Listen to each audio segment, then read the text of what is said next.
केही वर्ष अघि नेपालका धेरै ठाउँहरूमा एउटा योजना सुरु भयो, फ्री वाइफाई। सडक, चोक र सार्वजनिक ठाउँहरूमा मानिसहरूले निशुल्क वाइफाई प्रयोग गर्ने योजना बनाइयो। धेरै ठाउँमा फ्री वाइफाई राखियो पनि, तर धेरै जसो ठाउँमा त्यो वाइफाई काम नगर्ने अवस्थामा पुग्यो। अब प्रश्न उठ्छ, नेपालमा फ्री वाइफाई किन टिकेन? पहिलो कारण मेन्टेनेन्स। वाइफाई राख्न सजिलो छ, तर त्यसलाई नियमित रूपमा अपडेट, रिपेयर र मोनिटर गर्नुपर्ने हुन्छ।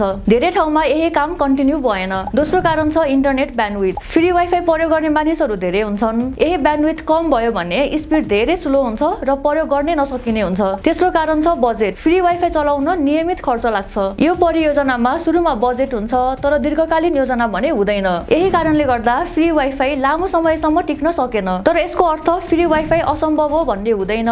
यदि सही योजना, मेन्टेनेन्स र पर्याप्त ब्यान्डविड्थ भयो भने सार्वजनिक ठाउँमा फ्री वाइफाई शिक्षा, सूचना र डिजिटल एक्सेस बढाउन महत्त्वपूर्ण हुन सक्छ। अर्थात् टेक्नोलोजी भन्दा पनि म्यानेजमेन्ट नै यस्तो परियोजनाको सबैभन्दा ठूलो चुनौती हो।